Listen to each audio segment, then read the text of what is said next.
जो मैं खुद पेशेंट को देता हूँ, पेशेंट 7 से 10 दिन में ठीक होना शुरू हो जाते हैं। अगर आपकी एड़ियाँ बहुत ज़्यादा फट जाती है, उसमें से खून आने लगता है, जब भी आप चलते हैं तो दर्द हो जाता है, आप बिस्तर पे जब भी लेटते हैं तो चादर फँसना शुरू हो जाता है। आपने क्रीम लगाया, वैसलीन लगाया, घरेलू नुस्खे आज़माए, लेकिन एड़ी जस का तस रह गया हो। नमस्कार दोस्तों, मैं हूँ डॉक्टर सुब्रत और आज मैं आपको एक ऐसा इलाज बताने वाला हूँ, प्लस तरीका बताने वाला हूँ, जो मैं खुद पेशेंट को देता हूँ। पेशेंट 7 से 10 दिन में ठीक होना शुरू हो जाते हैं। जिनको दिक्कत थोड़ी-सी ज़्यादा होती है, उनमें थोड़ा-सा टाइम और लग जाता है, लेकिन पेशेंट ठीक होते ही होते हैं और आप भी ठीक होंगे। आप भी ये तरीका आज़माइए और हाँ, सबसे ज़रूरी चीज़, आपने अगर चैनल को सब्सक्राइब नहीं किया हो, तो चैनल को सब्सक्राइब ज़रूर करिए। चलिए अब सीधे पॉइंट पे आते हैं। किसी भी बीमारी का इलाज समझने के पहले आपको उस बीमारी का कारण समझना ज़रूरी होता है। कारण समझेंगे तो ही आप उसका बचाव कर पाएँगे, प्लस इलाज के लिए मैं आपको यहाँ बता दूँगा। लेकिन जहाँ पे एंटीबायोटिक का काम है, जहाँ पे डॉक्टर की ज़रूरत है, वहाँ पे आपको आपको प्रिस्क्रिप्शन लेना ही पड़ता है डॉक्टर से। यूट्यूब पे हर एक ज्ञान आपको नहीं मिल सकता है। अगर मिल भी रहा है, तो आपको आपको रेजिस्टेंस पैदा हो जाएगा। इसलिए इसका मेडिकेशन कभी भी एंटीबायोटिक केस में नहीं लेना है आपको।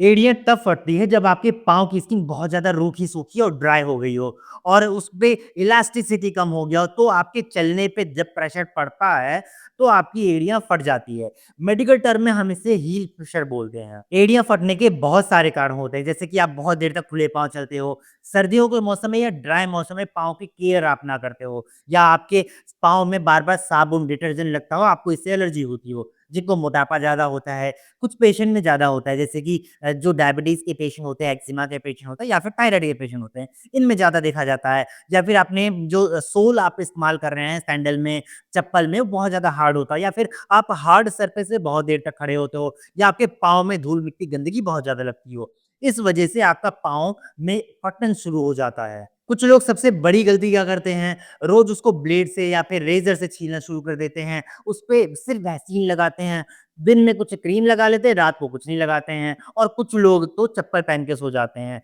इन सब की वजह से क्रैक्स और ज़्यादा गहरे हो जाते हैं। चलिए अब इसके इलाज पे आते हैं, जो मैं खुद अपने पेशेंट को देता हूँ, बहुत जल्दी पेशेंट ठीक होते हैं। इसका जो इलाज है उसको हम 3 स्टेप में करते हैं। पहले स्टेप में हम पाँव की सफाई करते हैं, जो डेड सेल है उसको हटाते हैं। इसके लिए करना क्या है, आपको लेना है गुनगुना पानी, उसमें डालना है 1 चम्मच नमक और नमक डालने के बाद उसमें आप 1 चम्मच लिक्विड सोप डाल दीजिए। अगर आपके पास लिक्विड सोप नहीं है, तो आप हाइड्रोजन डाल दीजिए लगभग 5 एमएल के आस-पास। नहीं है, कोई बात नहीं, आप सिर्फ़ गुनगुना पानी में नमक डाल के इस्तेमाल कर सकते हैं। कुछ देर पाँव आपको लगभग 5 से 10 मिनट डुबो के रखना है और एक हल्के दरदरे पत्थर से, मार्केट में आपको एक पत्थर मिलता है, वो भी ले सकते हैं या फिर आप एक हल्का-सा खुरदुरा पत्थर लेना है और हल्के हाथ से आपको इसको रब करना है कि जितने मरे हुए स्किन हैं वो निकल जाए।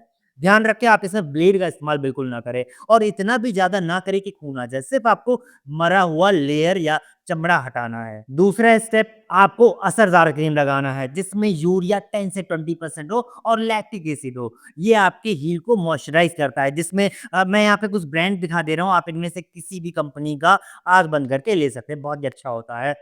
अच्छा, आपको एक पतली लेयर लगानी है, अगर उसमें क्रैक्स ज़्यादा है तो उसमें क्रीम को भर देना है और आपको ये रात को लगाना है और अगर खून आता है तो आप कुछ दिन के लिए एंटीबायोटिक क्रीम लगाएँ, लगभग 3 से 4 दिन, उसके बाद ही आप ये क्रीम इस्तेमाल करिए। तीसरा स्टेप, आपको घर पे एक मसाज लोशन बनाना है, उसके लिए करना क्या है, आपको लेना है नारियल तेल, आपको लेना है ग्लिसरीन और साथ में आपको लेना है विटामिन ई की गोली। ये 3 चीज़ मार्केट में ईज़िली अवेलेबल हो जाता है।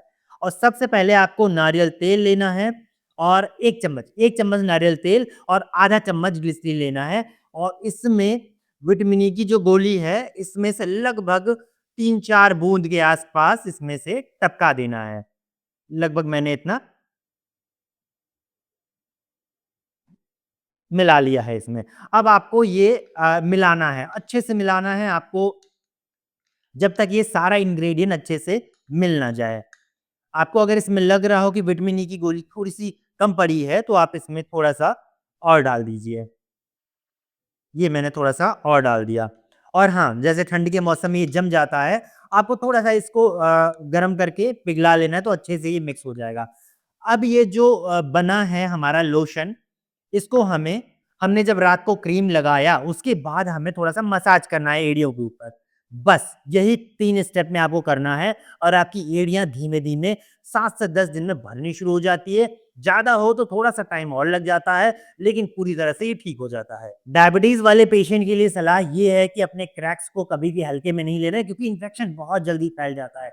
तो ये तरीका ज़रूर आज़माना है, काम नहीं करता तो मुझसे कमेंट बॉक्स में ज़रूर आप पूछ लीजिए। और हाँ, अगर आपके पाँव बहुत ज़्यादा फटते रहते हैं तो आपको जो मैंने आपको कारण बताया बस उसको सही करना है। जैसे आपको सॉफ्ट सोल का ही फुटवियर पहनना है, आपको रात को जो मॉइस्चराइज़र है या फिर मैंने जो 3rd स्टेप में आपको तरीका बताया वो करके आपको सोना है। वज़न को कंट्रोल रखना है, पानी बहुत ज़्यादा पीना है और हफ्ते में 2-3 बार फुट केयर ज़रूर करना है। इन सब बातों का ध्यान रखिए, आपको आपकी एड़ियाँ फटेगी ही नहीं। मैं फिर से आपको तीनों स्टेप की समरी शॉर्ट्स में बता देता हूँ। पहले स्टेप में आपको डेड सेल हटाना है, उसके लिए आपको गुनगुना पानी का इस्तेमाल करना है, पत्थर से किसी चीज़ से रब करके उसको डेड सेल हटा देना है। दूसरे स्टेप में मॉइस्चराइजिंग क्रीम लगाना जिसमें यूरिया होता है और तीसरे स्टेप में मैंने जो अभी लोशन बताया है उसको लोशन बना के ऊपर से मसाज करना है, फिर कॉटन सॉक्स पहन के आपको सो जाना है। यही कुछ दिन तक करना है, लगभग रिज़ल्ट 7 से 10 दिन में आपको दिखाई दे जाएगा। बहुत ही अच्छा रिलीफ होता है और हाँ, आपको कितने दिन से आपकी एरिया फटी हुई है, आप मुझे कमेंट बॉक्स में ज़रूर लिखिए। वीडियो पसंद आया तो वीडियो करें लाइक। अगर आपने अभी तक चैनल को सब्सक्राइब नहीं किया तो चैनल को सब्सक्राइब ज़रूर करिए। मैं हूँ डॉक्टर सुब्रत, मिलते हैं नेक्स्ट वीडियो में। Thank you.